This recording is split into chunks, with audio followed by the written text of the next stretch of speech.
নবীনগরে বাড়িঘরে হামলা চালিয়ে ভাঙচুরের অভিযোগ উঠেছে পুলিশের বিরুদ্ধে। নবীনগর উপজেলার রতনপুর ইউনিয়নের খাগাতুয়া গ্রামে 10 থেকে 12টি বাড়িঘরে হামলা চালিয়ে ভাঙচুর করে লুটপাট করার অভিযোগ উঠেছে নবীনগর থানার পুলিশের বিরুদ্ধে। সেইরা বাইরে চুরি করতে পারে, আমরা তাড়াতাড়ি ঘর থেকে বাইরে গেছি গিয়ে সেইরা তাই দিকে পুলিশ বাড়ি ঘর বইরা গেছে বইরাতে এমন ভাবে ভাঙচুর ঘরের মধ্যে করছে, রাখছে না ভাঙ্গিয়া। আমার কানের জিনিস আছে না একদম ঘর, আর নাকের দুল আছে একটা এটি নিছে, টাকা কিছু টাকা নিছে। আমরা দৌড়ে যান বাসায় গেছি গে, পুলিশে এডি করতে সবটি। এ বিষয়ে জানতে 13 নভেম্বর সরেজমিনে ওই এলাকায় গিয়ে জানা যায় প্রতিটি বাড়ি ঘরের আসবাবপত্র ভাঙচুর অবস্থায় মেঝেতে পড়ে আছে। গ্রামের অধিকাংশ পুরুষ লোক পালিয়ে গেছেন গ্রেফতার আতঙ্কে।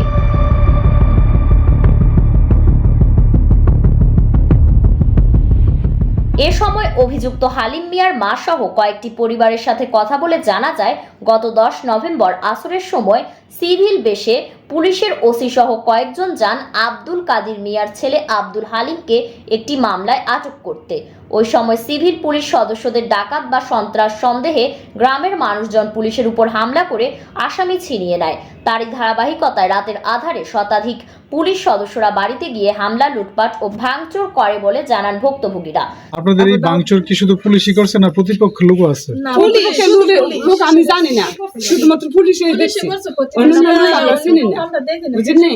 আপনার ঘরে কি ভাঙছে? আর আমরা তো সব কয়টা করে ভাঙছে টোটাল?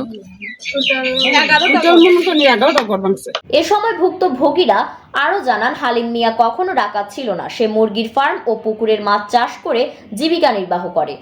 আমার ভাই আব্দুল হালিম খামার 4000 মুরগি খামার করে, তারপর পুকুরে চাষ করে। ওরা বলে আমার ভাই নাকি ডাকাত হলে মানুষ ব্যবসা করে, এই কষ্ট করে ব্যবসা করে খায়।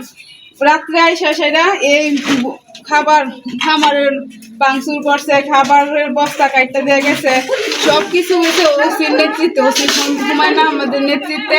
এলাকার কিছু মন্দ লোকের সহযোগিতায় ঘুষ বাণিজ্য করার জন্য মালিক হালিম মিয়াকে আটক করে নিয়ে যেতে চেয়েছিল পুলিশ। সে কখনো আওয়ামী লীগের কর্মী ছিল না। আমরা বিএনপি করি, যার কারণে আমাদেরকে আওয়ামী লীগের আমলেও ওই ব্যক্তিরা হয়রানি করত।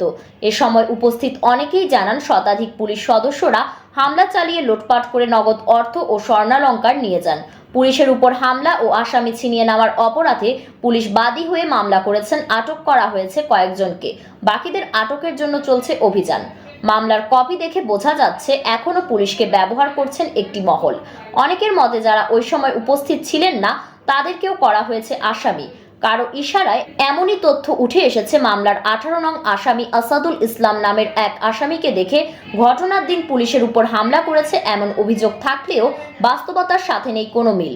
10 নভেম্বরের একটি সিসিটিভি ফুটেজে দেখা যাচ্ছে আসাদুল ইসলাম ঢাকায় তার ব্যবসা প্রতিষ্ঠানে। তাহলে কি আসাদুলের ভূত এসে 10 নভেম্বর পুলিশকে হামলা করেছে? নাম প্রকাশে অনিচ্ছুক একাধিক ব্যক্তি জানান ওই গ্রামে কয়েকটি পক্ষ বিভিন্ন সময় পুলিশকে ব্যবহার করে ধরপাকড় ও ছাড়ানোর ব্যবসা করে থাকেন। এ নিয়ে এলাকায় কয়েকবার হয়েছে বড় ধরনের সংঘর্ষ। সাধারণ মানুষের মনে প্রশ্ন, তাহলে কি পুলিশ এখনো সংস্কার হয়নি? পুলিশ কি কারো না কারো গুটির চাল হয়ে সাধারণ মানুষকে হয়রানি করবে? আর যারা গোপনে এই কলকাঠি নাড়ছে তাদের বিচার কি আদৌ হবে? এ বিষয়ে খাগাতুয়ার পারভেজ আহমেদ ভিডিও বক্তব্য না দিয়ে অডিও বক্তব্যে তিনি হালিম মিয়া খুনের মামলায় আসামি বলে জানিয়েছেন। এ ঘটনায় নবীনগর থানার অফিসার ইনচার্জ হুমায়ুন কবির জানান, এ বিষয়ে আমি কোনো বক্তব্য দিব না। অভিযান হয়েছে যৌথ বাহিনী দ্বারা।